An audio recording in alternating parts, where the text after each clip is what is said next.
법인회생 들어가면 함부로 돈을 못 주고 못 받는다 라고 한 줄 기억해 주시면 되겠습니다. 안녕하세요.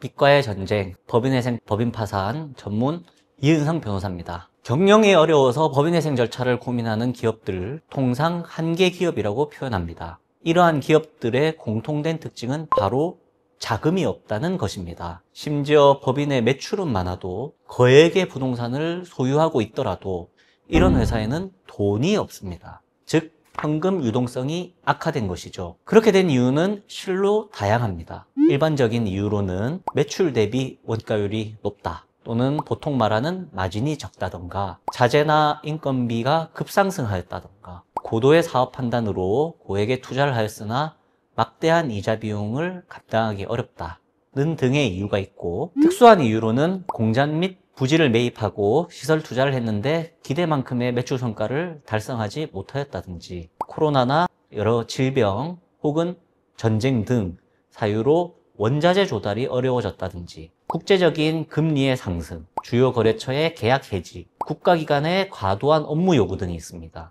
이런 상태에 현금이 없는 법인이 바로 회생 절차에 돌입하게 되면 여러 가지 법적, 제도적 혜택과 함께 제약을 동시에 받게 되는데요. 법인회생 절차 신청 이후 가장 먼저 받는 혜택과 제약이 바로 포괄적 금지명령과 보전처분입니다.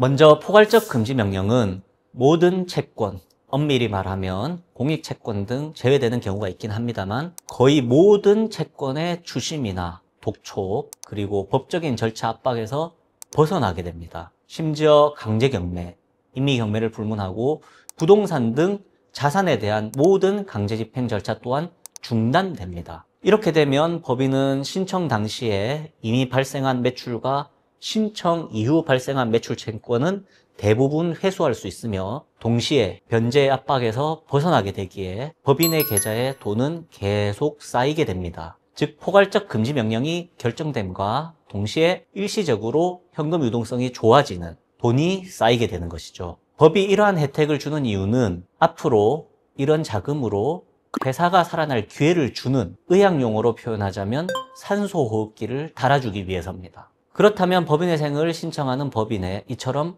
강력한 혜택을 주기 위해서는 반대로 제약도 있어야 되겠죠. 그게 바로 보전처분입니다. 법인이 포괄적 금지명령이라는 강력한 혜택을 받기 위해서는 보전처분이라는 강한 제약을 줘야 되는데요. 이는 보통 사람들이 익히 알고 있는 회사의 모든 재산에 대한 동결입니다. 포괄적 금지명령과 동시에 보전처분을 받은 회사는 어떤 자금을 집행하거나 자산을 처분하는 행위를 하기 위해서는 반드시 법원의 허가를 받아야 됩니다.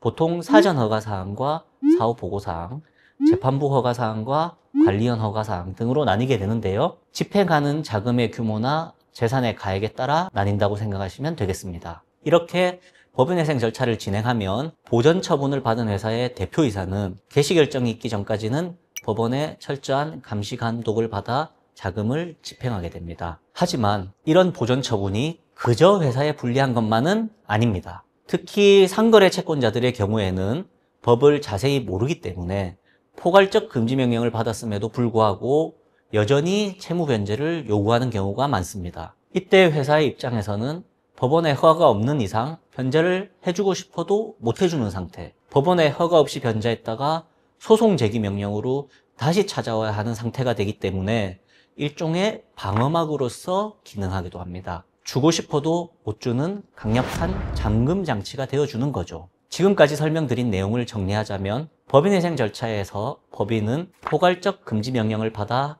일시적으로 현금 유동성을 확보할 수 있는 반면 보전처분을 통해 회사의 운영의 전반에 관하여 법원의 감시 감독을 받게 된다고 이해하시면 되겠습니다. 더욱 간단하게는 포괄적 금지 명령은 채권자들이 회사에게 돈을 달라고 하면 안 되고, 반대로 보전처분은 회사가 채권자들에게 돈을 주면 안 되는 절차로 이해하시면 되겠습니다. 이렇게 두 가지 처분을 통해 회사의 자산을 동결시키고 현금 유동성을 확보한 회사는 그동안 꽉 막혀서 고통을 받는 와중에 그나마 숨통이 트이게 되는 것입니다. 포괄적 금지 명령, 그리고 보전처분, 조금 생소하고 어려운 용어였을 수도 있겠는데요. 법인회생 들어가면 함부로 돈을 못 주고 못 받는다 라고 한 줄 기억해 주시면 되겠습니다.